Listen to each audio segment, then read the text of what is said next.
Hello students, today our topic is CSS and in this lecture we are going to discuss about font properties in CSS. So let's start. तो student आज हम बात करेंगे font properties की और कल हम डिस्कस कर चुके थे इसमें काफ़ी कुछ। तो आज स्टार्ट करते हैं हम फॉन्ट साइज़ से कि किस तरीके से CSS में फ़ॉन्ट साइज़ इंक्रीज़ किया जा सकता है। तो कुछ मेन पॉइंट्स हैं, पहले उनको पढ़ लेते हैं। जैसे लिखा हुआ the font size property sets the size of the text. तो फॉन्ट साइज़ प्रॉपर्टी से आपका टेक्स्ट का साइज़ बढ़ाया जा सकता है। तो प्रॉपर्टी का नेम है फॉन्ट डैश साइज़। तो इस प्रॉपर्टी का यूज़ करके अगर आप साइज़ बढ़ाना चाह रहे हैं अपने टेक्स्ट का, टेक्स्ट किस फॉर्म में होगा, या तो हेडिंग की फॉर्म में होगा या पैराग्राफ की फॉर्म में होगा, तो आप उसका साइज़ बढ़ा सकते हैं।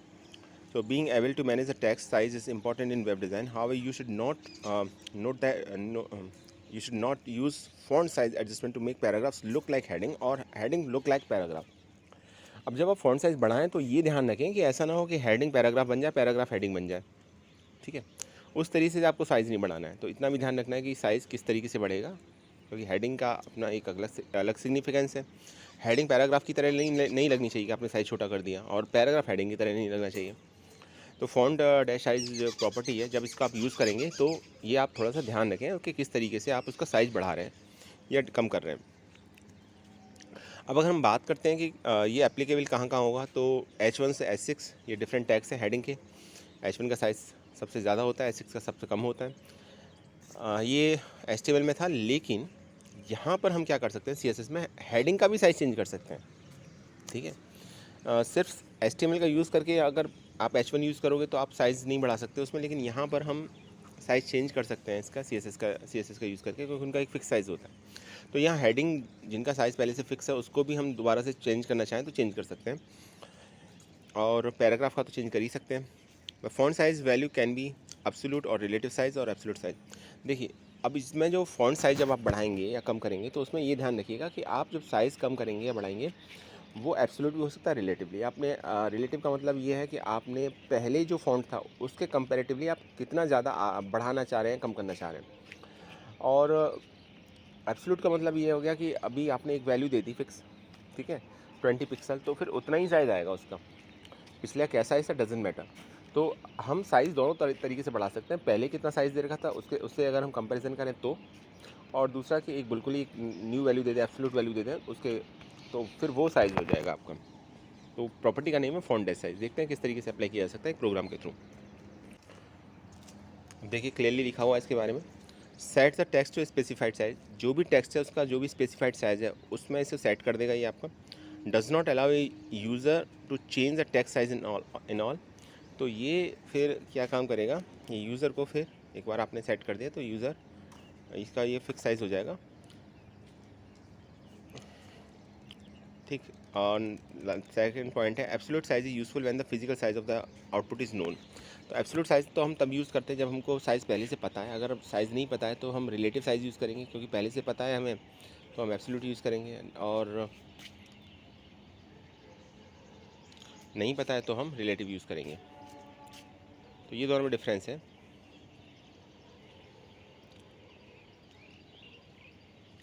नेक्स्ट देखिए, एक प्रोग्राम के थ्रू समझते हैं इसको। तो एक छोटा सा प्रोग्राम दे रखा है फॉन्ट साइज़ का, इसके थ्रू आप किस तरीके से साइज़ बढ़ा सकते हैं ये देखते हैं।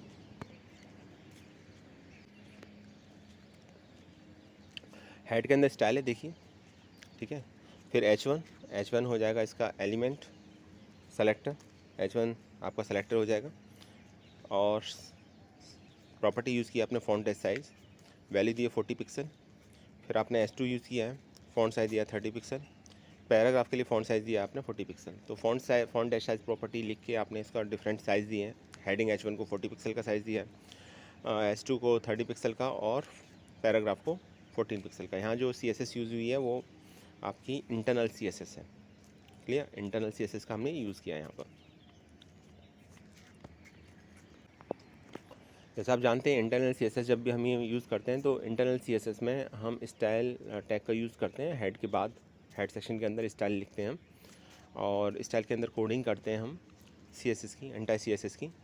अब देखिए, यहाँ हेड क्लोज हो गया। देन बॉडी में अगर आप देखेंगे तो फिर चूँकि हमने H1 S2 और पैराग्राफ को ऑलरेडी यूज़ किया है तो हम H1 लिखेंगे, S2 लिखेंगे, पैराग्राफ लिखेंगे। ठीक है। तो H1 में लिखा है this is a heading 1, H2 में लिखा है this is a heading 2, paragraph में लिखा है दिस इज़ अ पैराग्राफ।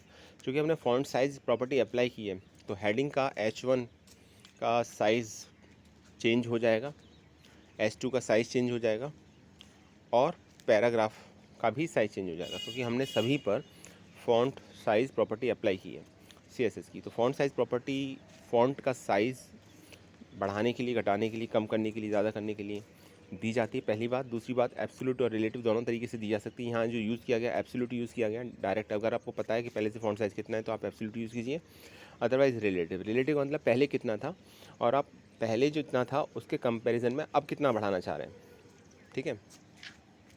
तो देखिए जब प्रोग्राम को एग्जीक्यूट करेंगे तो आउटपुट कुछ इस तरीके से दिखाई देगा स्क्रीन पर। लिखा हुआ this is heading 1, this is heading 2, फिर एक पैराग्राफ लिखा हुआ, 2 पैराग्राफ लिखे हुए। हमने सिर्फ एक पैराग्राफ पर ये प्रॉपर्टी अप्लाई की थी, ओके, दोनों पर की है, पैराग्राफ पर पी पर, ठीक है, क्योंकि वो किसी क्लास को बिलोंग नहीं कर रहे, पी लिखा हुआ था सिर्फ वहाँ पर। तो इस तरीके से आप साइज़ बढ़ा सकते हैं, कम कर सकते हैं फ़ॉन्ट का। तो CSS का यूज़ करके आप फ़ॉन्ट का साइज़ बढ़ा सकते हैं, घटा सकते हैं। देखिए स्टूडेंट, ये बहुत इंपॉर्टेंट टॉपिक बन जाता है, क्योंकि जब हम HTML हमने पढ़ा था तो हमने वहाँ पर फ़ॉन्ट और बेस फ़ॉन्ट टैग के बारे में पढ़ा था। अब उनके साथ ब्राउज़र कंपैटिबिलिटी का इश्यूज़ था और कुछ इश्यूज़ थे, कुछ सपोर्ट नहीं करते थे हायर वर्जन HTML के।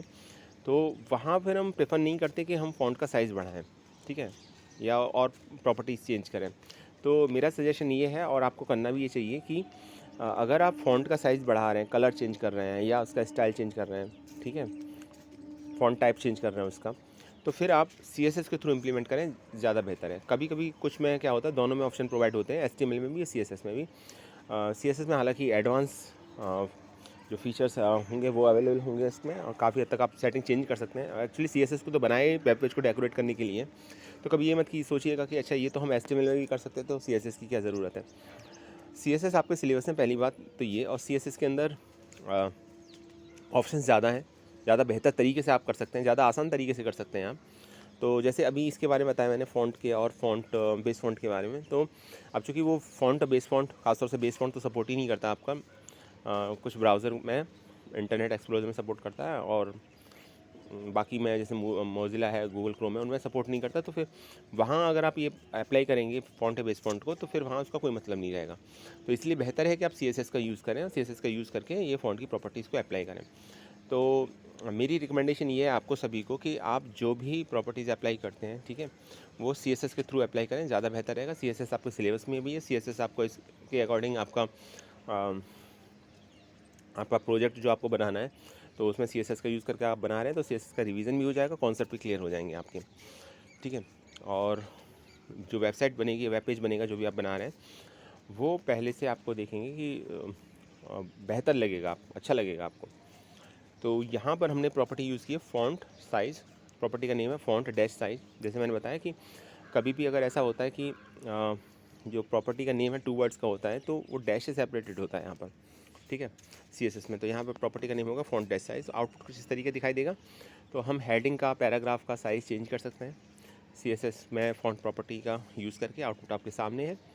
और ज़्यादातर केसेस में हम इंटरनल CSS यूज़ करते हैं। इसका मतलब ये नहीं है कि सिर्फ आप भी हमेशा इंटरनली यूज़ करें, आप एक्सटर्नल और इनलाइन दोनों का यूज़ कर सकते हैं। तो प्रोग्राम को दोनों तरीके से बनाने की प्रैक्टिस कर लीजिए, एक्सटर्नल भी और इंटरनल भी, एक्सटर्नल, इंटरनल और इनलाइन तीनों तरीके से, क्योंकि ये आपके काम आने वाला है फिर आपको, तो कन्फ्यूज़न नहीं होगा आपको, तो ये ध्यान रखिएगा। चलिए आगे देखते हैं। तो साइज़ सिर्फ ऐसा नहीं है कि हम px की हेल्प से बढ़ा सकते हैं, px में भी वैल्यू देंगे, पिक्सल की फॉर्म में देंगे, हम em की फॉर्म में भी वैल्यू दे सकते हैं। तो ज़्यादातर डेवलपर em ही यूज़ करते हैं, प्रेफर भी em ही किया जाता है। सो em unit is recommended by the W3C, ठीक है, तो ये रिकमेंडेड है, पहली बात तो ये। अब 1 em का क्या मतलब होगा ये समझ लीजिए। यहाँ पर 1 em का मतलब होगा जो करंट फॉन्ट साइज़ है। 1 em means current font size. तो 1 em is equal to the current font size. The default text size is browser in 116 pixel. तो जो डिफ़ॉल्ट साइज़ होता है वो 16 पिक्सल होता है। So the default size of the 1 em is 16 pixel. तो अभी इसमें अगर आपको पिक्सल को em में कन्वर्ट करना है तो क्या आप फॉर्मूला अप्लाई करोगे? आपको अप्लाई करना है pixel divide by 16 is equal to em। तो जितनी पिक्सल्स हैं उसको em में डिवाइड करना है, तो 16 em में कन्वर्ट करना है तो 16 से डिवाइड कर दी। जैसे आपको करना है 32 को, 32 पिक्सल है, तो 32 पिक्सल का मतलब कितना हो जाएगा, 32 divide by 16, it means 2 EM। ठीक है, तो उस तरीके से आप EM में कन्वर्ट कर सकते हैं। चलिए प्रोग्राम देखते हैं किसका। देखिएगा एक प्रोग्राम है और इसमें देखिए HTML से स्टार्ट है, देन हेड, ठीक है, और फिर स्टाइल। तो स्टाइल यूज़ हुआ है हेड के बाद, तो ऑब्वियसली इंटरनल CSS है। अब H1 का साइज़ चेंज करना है, तो प्रॉपर्टी यूज़ किया हमने, वेट अ सेकेंड, ओके। तो H1 का साइज़ चेंज करना है, तो हमने प्रॉपर्टी यूज़ की है फॉन्ट डैश साइज़, ठीक है, और वैल्यू ली है इसकी 2.5 EM। अब 2.5 EM का क्या मतलब होगा, देखिए 40 पिक्सल, 2.5 EM का मतलब 40 पिक्सल, क्योंकि 40 को 16 से डिवाइड करेंगे तो 2.5 आएगा। तो यहाँ पे आपने EM की फॉर्म में वैल्यू दी है फॉन्ट साइज़ की। इसी तरीके से हेडिंग की पिछली बार भी हमने वैल्यू दी थी, लेकिन पिछली बार हमने वैल्यू दी थी ये पिक्सल की फॉर्म में, तो आप EM की फॉर्म में वैल्यू दे सकते हैं। यहाँ पर बस ये बताने की कोशिश कर रहा हूँ मैं आपको। H2 देखिए font dash size equal to 1.875 EM। अब 1.875 EM होता है 30 पिक्सल के इक्विवेलेंट। क्यों? क्योंकि इक्वल होगा, इक्विवेलेंट भी नहीं होगा, इक्वल होगा। 30 पिक्सल को अगर हम 30 को अगर हम 16 से डिवाइड करें तो कितना आएगा, 1.875 EM। तो 1.875 EM आ रहा है 30 को 16 से डिवाइड करने के बाद। तो बात ये है कि आप पिक्सल की फॉर्म में दे दीजिए, EM की फॉर्म में दे दीजिए। EM की फॉर्म में रिकमेंड किया जाता है, और फॉर्मूला आपको ये पता होना चाहिए कि अगर पिक्सल को 16 से डिवाइड करें तो EM की फॉर्म में आंसर आता है। ये एग्जाम में पूछा जा सकता है, आप याद रखिएगा इसको, ठीक है। इसी तरीके से पैराग्राफ है, पैराग्राफ है तो पैराग्राफ है तो देखिए पैराग्राफ में क्या दे रखा, font size is equal to 0.875 EM। तो 0.875 EM का मतलब होता है 14 पिक्सल। 14 को अगर आप 16 से डिवाइड करोगे तो आएगा 0.875 EM। तो पहले 14 पिक्सल था, तो 14 पिक्सल को EM में कन्वर्ट करने पर आ गया 0.875 EM। उसके बाद देखिए स्टाइल को क्लोज़ किया है, हेड को क्लोज़ किया है, ठीक है। यहाँ तक आपका CSS का काम कंप्लीट हो गया। इसके बाद नॉर्मल जो कोडिंग रहती है HTML की बॉडी के अंदर, तो वो लिखा हुआ है। चूँकि हमने प्रॉपर्टीज़ अप्लाई की हैं हेडिंग 1 H1 पर, H2 पर, पैराग्राफ पर, तो उसको मेंशन किया क्लियरली हमने। तो H1 लिखा है, H2 लिखा है, पैराग्राफ लिखा है, ठीक है। और फिर बॉडी को क्लोज़ किया लास्ट में। बॉडी को क्लोज़ करने के बाद फिर एज़ यूजुअल हम HTML को क्लोज़ करेंगे। तो इस तरीके से ये डिफरेंट प्रॉपर्टीज़ लिखी हुई हैं इसके अंदर। डिफरेंट हमने EM का कॉन्सेप्ट को इम्प्लीमेंट किया डिफरेंट टैग्स पर, H1 और H1 H2 और पैराग्राफ। तो आप EM और पिक्सल दोनों की फॉर्म में फॉन्ट साइज़ दे सकते हैं। मेन इंपॉर्टेंट बात ये थी। अब बात करते हैं फॉन्ट वेट की। तो फॉन्ट वेट में एक प्रॉपर्टी है फॉन्ट डैश वेट, तो उसके थ्रू आप फॉन्ट का वेट बढ़ा सकते हैं, कम कर सकते हैं, ठीक है। उसके लिए एक प्रोग्राम देखेंगे तो लिखा हुआ देखिए clearly, the font weight property specify the weight of A font. आप फॉन्ट का वेट बढ़ाना चाह रहे हैं, ठीक है, या फॉन्ट के वेट को स्पेसिफाई करना चाह रहे हैं, कम भी कर सकते हैं, तो फॉन्ट वेट प्रॉपर्टी का यूज़ किया जाता है। तो लिखते हैं इसमें HTML से स्टार्ट होगा, then after head, then style. अब देखिए इसमें क्या किया गया है, हमने एक क्लास ली है, ठीक है, क्लास है नॉर्मल, और उस नॉर्मल क्लास को डिफरेंट एलिमेंट बिलोंग कर सकते हैं। तो हमने P पर उसकी प्रॉपर्टी अप्लाई की है, तो हमने लिखा P डॉट नॉर्मल। तो P डॉट नॉर्मल लिखने का मतलब ये है कि नॉर्मल क्लास होगी, P उसका एक एलिमेंट हो गया, ठीक है, और P डॉट नॉर्मल लिखा है। तो इसका फॉन्ट वेट कर दिया हमने नॉर्मल, तो नॉर्मल फॉन्ट वेट रहेगा जैसा नॉर्मल होता है वैसा। अब अगर लाइट करना चाहते हैं तो उसके लिए फॉन्ट वेट की वैल्यू देंगे हम लाइटर, ठीक है, और क्लास का नेम लिया हमने लाइट। तो एक पैराग्राफ लाइट क्लास को बिलोंग करता है, तो हम लिखेंगे P डॉट लाइट, ठीक है, और फिर फॉन्ट वेट की वैल्यू लिख देंगे फॉन्ट वेट कॉलन लाइटर, और फिर सेमी कॉलन, और फिर कर्ली ब्रेसेस क्लोज्ड।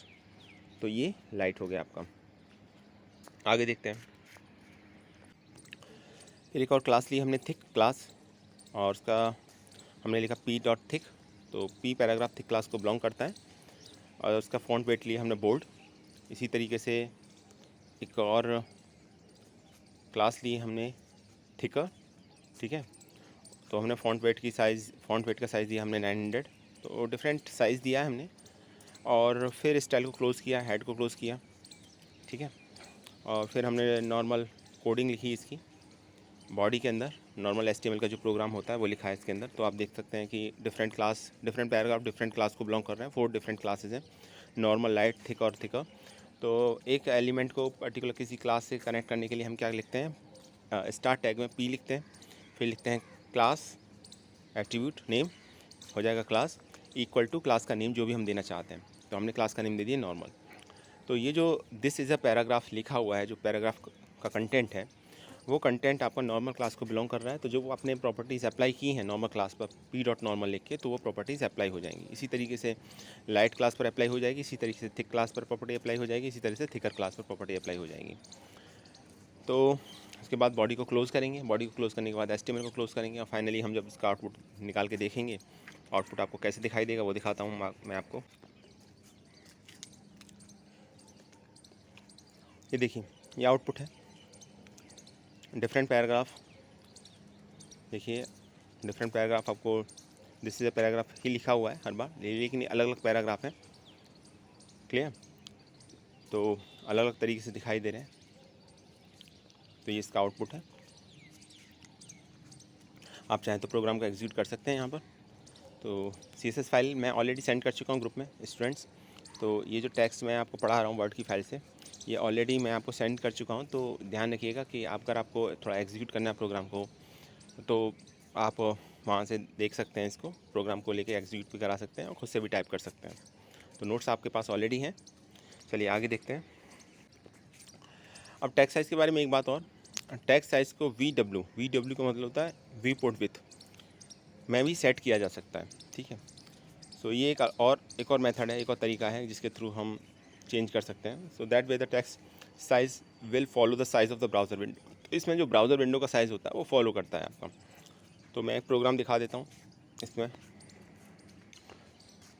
यहाँ पर हमने इंटरनल CSS का यूज़ नहीं किया है, यहाँ पर हमने इनलाइन CSS का यूज़ किया है। तो मैं आपको यहाँ पर क्लियर कर देता हूँ कि जब हम इनलाइन CSS यूज़ करते हैं तो हम style as a attribute use करते हैं, और इंटरनल में हम style as a tag use करते हैं, टैग नेम यूज़ करते हैं। ऑब्वियसली ये कंटेनर टैग है। दूसरी डिफरेंस ये है कि हम स्टाइल को मेंशन करते हैं इंटरनल में हेड सेक्शन के अंदर, लेकिन इनलाइन की जब हम बात करें तो इनलाइन में हम मेंशन करते हैं इसको बॉडी के अंदर। ठीक है, तो ये देखिए, तो बॉडी से स्टार्ट करते हैं। बॉडी में देखिए H1 style font dash size equal to 5 VW viewport width. ठीक है, और टेक्स्ट लिख दिया रेस्पॉन्सिव टेक्स्ट। इसी तरीके से पैराग्राफ है P, तो उसके लिए हमने फॉन्ट साइज दे दिया 3 VW 3 वी पोर्ट विथ। तो resize the browser window to see how the text size scales. तो नेक्स्ट है पैराग्राफ P।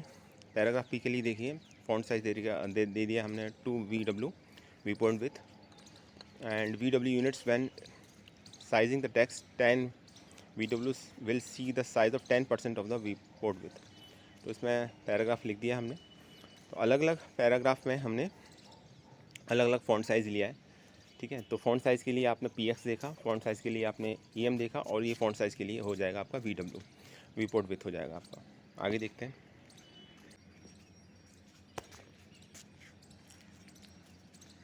तो देखिए पैराग्राफ लास्ट देखिए, viewport is a browser window size 1 VW 1% of the viewport width।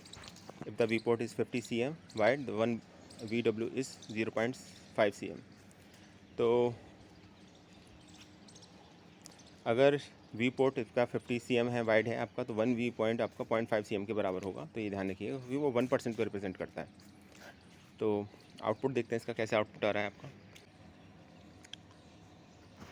Programme का execute करके देखिएगा, क्योंकि खासतौर से VPort विथ का आइडिया आपको तभी होगा जब आप प्रोग्राम को एग्जीक्यूट करेंगे। एग्जीक्यूट नहीं करेंगे तो आपको उसका आइडिया नहीं हो पाएगा क्लियरली।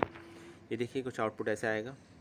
ठीक है, ये आउटपुट आएगा। डिफरेंट VPort लिया है आपने, मैसेज भी उसी के अकॉर्डिंग लिखा हुआ है यहाँ पर, तो आप रीड कर सकते हैं वहाँ पर। नेक्स्ट टॉपिक आता है फॉन्ट वेरिएंट। तो फॉन्ट वेरिएंट क्या है? The font variant property specify when whether or not a text should be displayed in small caps font। तो ये बताता है कि जो टेक्स्ट होगा वो स्मॉल कैप्स फॉन्ट में डिस्प्ले होगा या नहीं होगा। In small caps font all lower case letter are converted to upper case letter, however the converted upper case letter appears in a smaller font size than the original upper case letter in the text. देखिए तो font variant में क्या होगा, जितने भी lower case letter होंगे अपर case letter में convert हो जाएंगे फर्स्ट ऑफ ऑल। सेकंड चीज़ ये है कि जो पहले से अपर केस लेटर में होंगे उनका साइज़ जो बाद में कन्वर्ट किए गए अपर केस लेटर में लोअर केस लेटर्स को, उनके साइज़ से थोड़ा सा बड़ा होगा। या हम कह सकते हैं कि जो स्मॉल लेटर्स से जो कैपिटल लेटर्स में कन्वर्ट हुए हैं उनका साइज़ कम होगा। तो साइज़ मैटर करेगा। पहले से जो है आपका कैपिटल लेटर्स में तो वो तो रहेगा ही रहेगा कैपिटल में, लेकिन जो स्मॉल में वो कैपिटल में कन्वर्ट हो जाएगा, पर साइज़ थोड़ा सा कम रहेगा उसका। तो एक प्रोग्राम की हेल्प से देखते हैं, समझते हैं कि किस तरीके से काम करता है। ये देखिए, HTML head style P dot normal font variant normal. तो एक नॉर्मल क्लास ले लिया हमने, फॉन्ट वेरिएंट हमने नॉर्मल लिया है, नॉर्मल क्लास है, उसका एक एलिमेंट है P paragraph P normal class को बिलोंग करता है, ठीक है। तो उस पर प्रॉपर्टी अप्लाई हो जाएगी फॉन्ट वेरिएंट नॉर्मल। तो हमने फॉन्ट वेरिएंट की वैल्यू नॉर्मल दी है। सेकंड में तो नॉर्मल में तो जैसे नॉर्मल होता है वैसे ही दिखाई देगा, लेकिन सेकंड में देखिए पी डॉट स्मॉल, तो एक स्मॉल क्लास है, उसके पैराग्राफ पी बिलोंग करता है। तो फॉन्ट वेरिएंट की वैल्यू ली है, फॉन्ट डैश वेरिएंट प्रॉपर्टी का नेम है। फॉन्ट वेरिएंट की वैल्यू दी है मैंने small caps small dash caps, ठीक है। और फिर क्लोज़ कर दिया है। तो अभी इन दोनों में डिफरेंस देखेंगे कि जब हम प्रोग्राम को एग्जीक्यूट करेंगे तो दोनों में किस तरीके से डिफरेंस आता है। चलिए देखते हैं।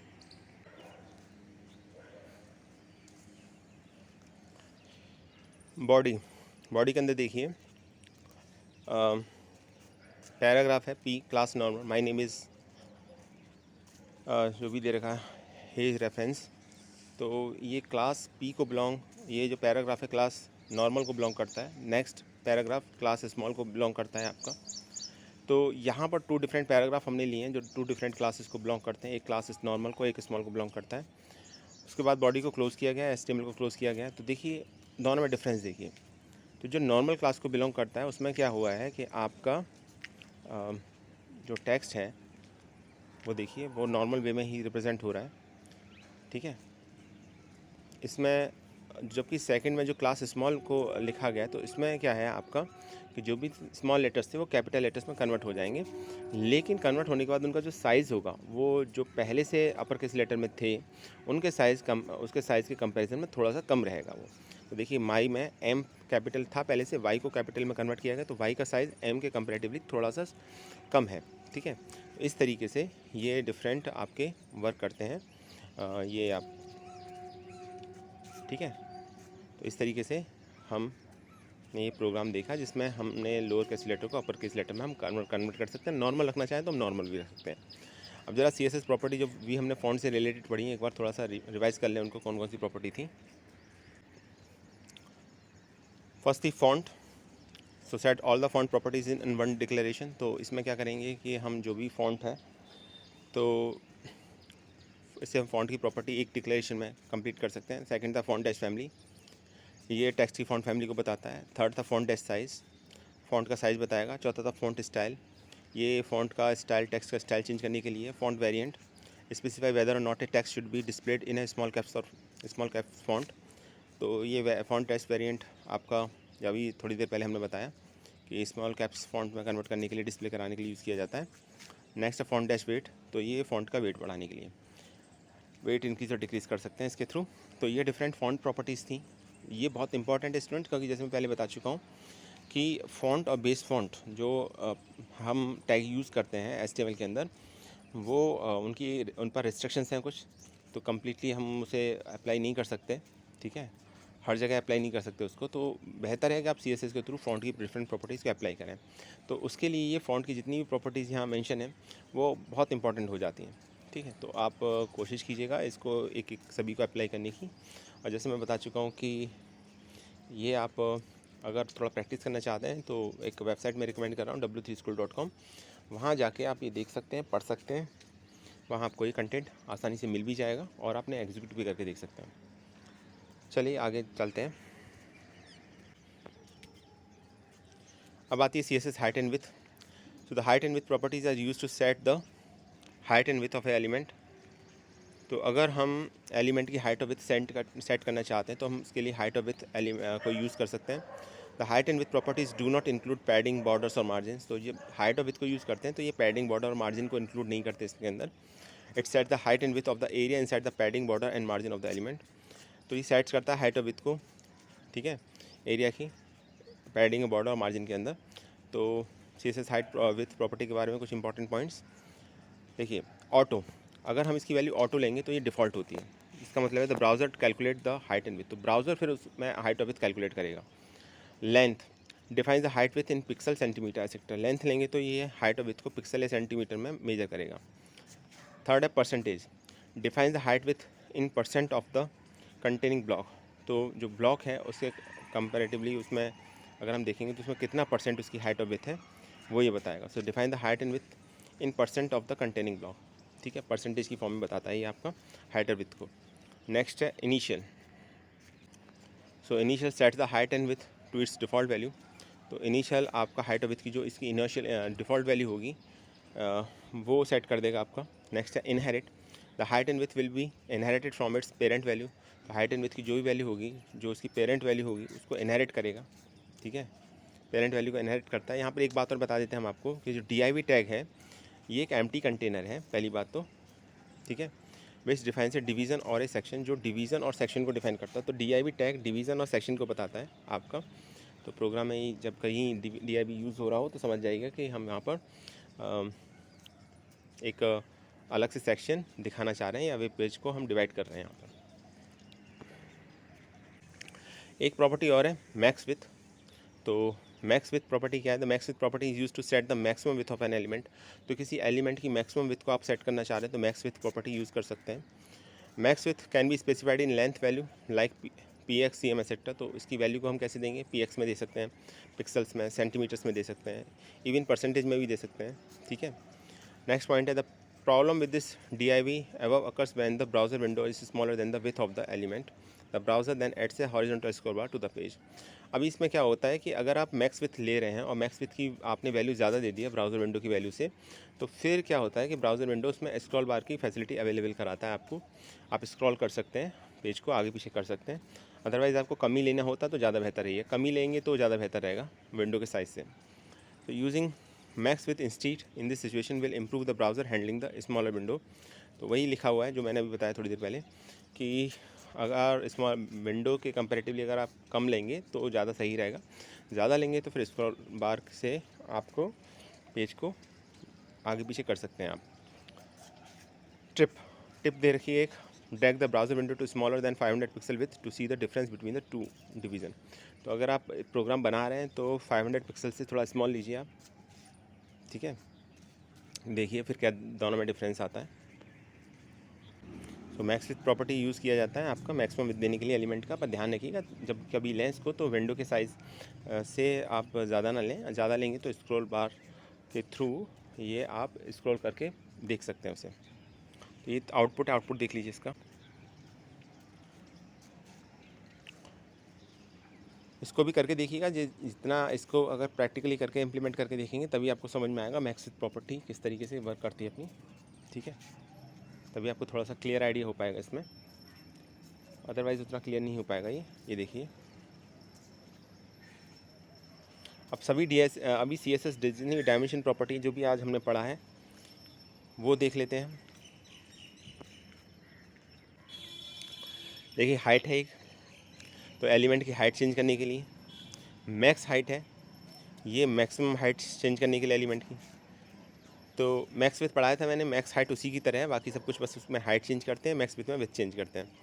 और मैक्स विथ है सेट मैक्सिमम विथ देने के लिए एलिमेंट की, मिन हाइट है मिनिमम विथ देने के लिए, मिन विथ है मिनिमम विथ देने के लिए, और मिन हाइट है मिनिमम हाइट देने के लिए।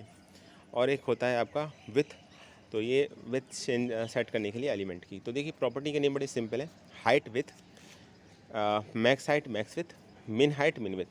तो मैक्स हाइट मैक्स विथ से आप मैक्सिमम हाइट और मैक्सिमम विथ सेट कर सकते हैं। ठीक है, और हाइट और विथ से आप हाइट और विथ सेट कर सकते हैं, लेकिन मैक्स हाइट और मैक्स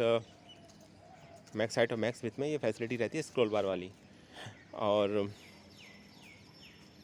ठीक, अभी इसमें CSS लिंक रह गया है, तो स्टूडेंट अभी एक वीडियो और बनेगा इसमें। नेक्स्ट वीडियो के अंदर मैं इसको थोड़ा प्रैक्टिकली इंप्लीमेंट करके दिखाऊंगा, क्योंकि जब तक आप ये चीज़ें देखेंगे नहीं एग्जीक्यूट होते हुए तब तक उतना क्लियर नहीं हो जाएगा। मैंने आपको फाइल सेंड कर दिया ऑलरेडी ग्रुप में, तो आप भी एग्जीक्यूट करके देख सकते हैं। और अगली बार हम ये जितनी भी CSS डायमेंशन प्रॉपर्टीज़ हैं इनका प्रैक्टिकल करके देखेंगे। और उसके बाद लिंक, एक लास्ट टॉपिक बचा है हमारा जिसमें हम लिंक की प्रॉपर्टी मेंशन कर सकते हैं, किस तरीके से लिंक इस्टेब्लिश किए जाते हैं HTML में, और उनको हम चेंज कर सकते हैं, उनका स्टाइल को चेंज कर सकते हैं, अंडरलाइन हटा सकते हैं उसमें से। ठीक है, लुक चेंज कर सकते हैं उसका, तो हम देखेंगे अपनी नेक्स्ट वीडियो के अंदर। So thanks for watching this video.